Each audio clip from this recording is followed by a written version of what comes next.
मुरली की कहानियाँ, मुरली की कहानियाँ, मुरली की कहानियाँ, मुरली की कहानियाँ। रहमते प्रभु की है खुदा की मेहरबानियाँ, रहमते प्रभु की है खुदा की मेहरबानियाँ।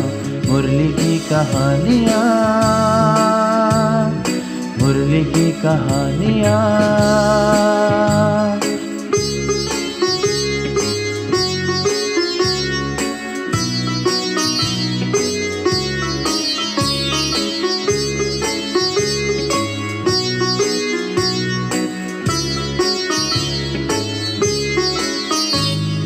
गहरे भेद खोलती, श्री मुख से बोलती, जोड़ती अध्यात्म से प्रेम रंग घोलती। गहरे भेद खोलती, श्री मुख से बोलती, जोड़ती अध्यात्म से प्रेम रंग घोलती।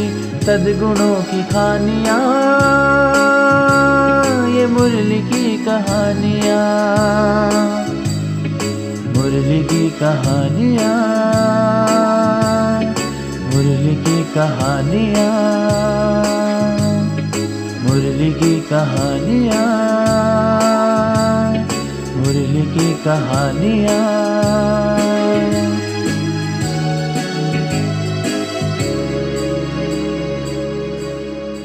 ओम शांति। आज हम आपके लिए एक प्यारी सी स्टोरी लेकर के आए हैं जिसका शीर्षक है शेर आया शेर आया। एक गांव में एक गरीब व्यक्ति था जिसको एक लड़का था। गांव के समीप एक जंगल था जिसमें से लकड़ी काटकर वह बेचता था। उसी से उसके परिवार का और उसका गुजर बसर चलता था। लड़का भी प्रतिदिन अपने पिता के साथ जंगल में जाता था। गांव के अन्य लोग भी जंगल में लकड़ी काटने आते थे। एक दिन लकड़ी काटते समय लड़के को कुछ मजाक करने की सूझी। उसने अचानक शेर शेर कह ऊंचे स्वर में आवाज लगाना शुरू किया। उसकी आवाज सुनकर सभी लकड़हारे घबरा गए और उस लड़के के पास इकट्ठे हो गए। लड़के ने सबको घबराया हुआ देखकर पहले तो खूब मजा लिया और फिर हंसते हुए कहा, मैंने तो मजाक किया था। यह सुन सभी पुनः अपने अपने काम में लग गए। दूसरे दिन लड़के ने फिर शरारत की और जोर से शेर आया कहकर आवाज लगाई। सभी फिर से उसके पास दौड़कर आए। देखा तो आज भी लड़के ने मजाक ही किया था। तीसरे दिन सचमुच एक बड़ा सा शेर बकरियों के झुंड के लालच में आ गया। सच्चे शेर को देखकर लड़के के तो होश उड़ गए। भयभीत होकर वह जोर जोर से चिल्लाने लगा, शेर आया शेर आया।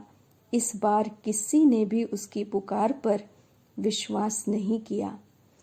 सभी ने समझा कि लड़का हंसी मजाक कर रहा है और कोई भी उसकी मदद के लिए नहीं आया।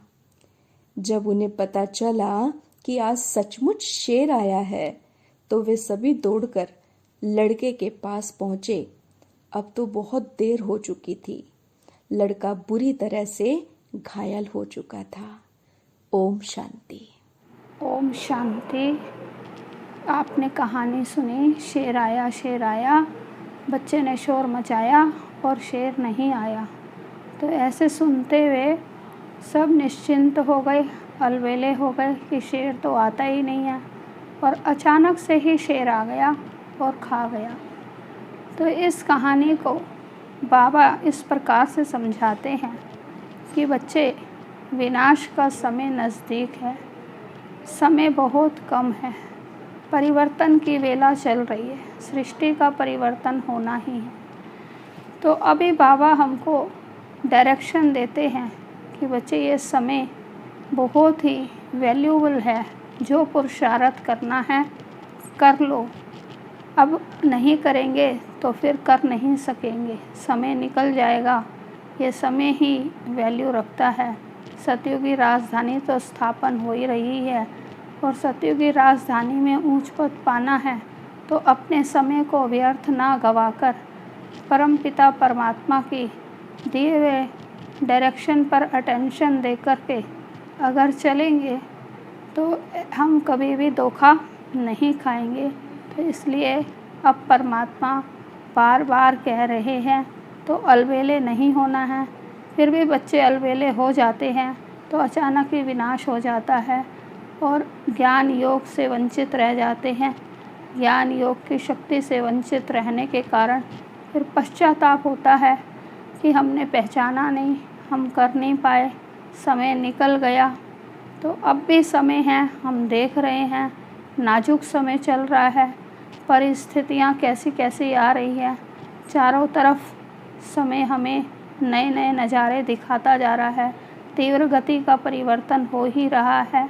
तो अब हमें अपना पुरुषार्थ भी तीव्र गति का करना है जिससे कि हम अपने भाग्य को ले लें, भाग्य से वंचित ना रहें। भगवान तो दे ही रहा है, देने वाला दे रहा है, हम भी समय को पहचान कर ले लें। अब नहीं तो कभी नहीं, अब नहीं तो कभी नहीं। इस बात को ध्यान में रखते हुए हम अटेंशन रखें कि हमें पुरुषार्थ करना ही है। ओम शांति।